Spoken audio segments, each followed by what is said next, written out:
This edition of the Ridley Report is brought to you by Freaking.com.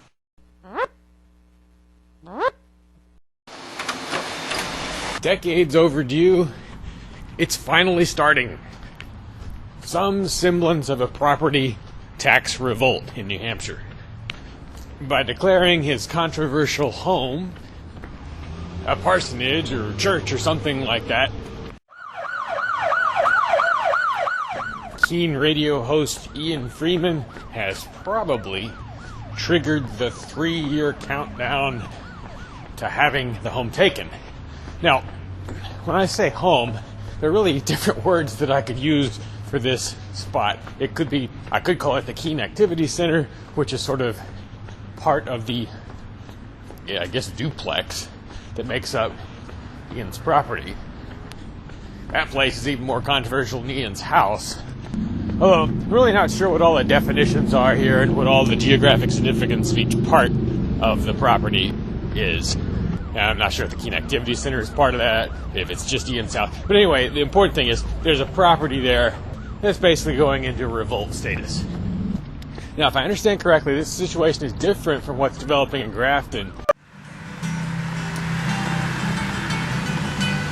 where Free Stater John Cannell owns a church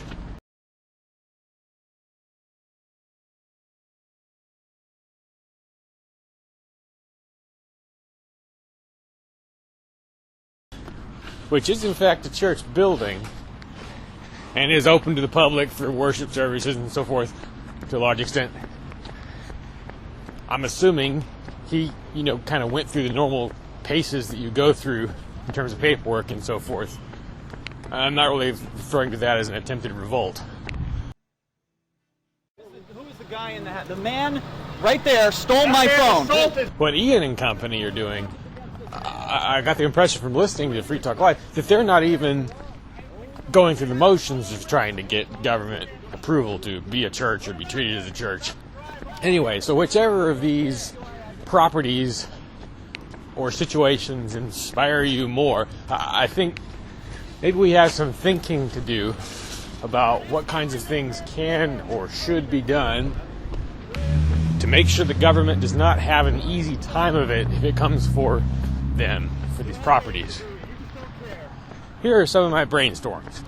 Things we've never been able to do before. So in some cases. Let's say we get to the point, perhaps in the year 2016, where the house is now at risk of confiscation. And personally, I would have preferred this was just an out-and-out civil disobedience act as opposed to going through the sort of freak showish element of calling it a church. People naming themselves all these titles that people are just going to laugh at. But the number one step that I think should be taken, and actually the step I take when I'm around the Keen Activity Center, is to try and become an asset to the neighborhood for a change. And by that I mean enough of an asset so that you're actually perceived as an asset by the neighbors. I've only ever heard of one situation where the people who inhabit the CAC have gone out and cleaned up the neighborhood or something like that. It's not a dirty neighborhood, but it's very residential, and whenever I've been to the CAC, I felt actually kind of uncomfortable being there. Like it's sort of like I'm taking up parking space away from people who live in the area. There's not really many places to park. Maybe that situation's changed somehow since I was there last. But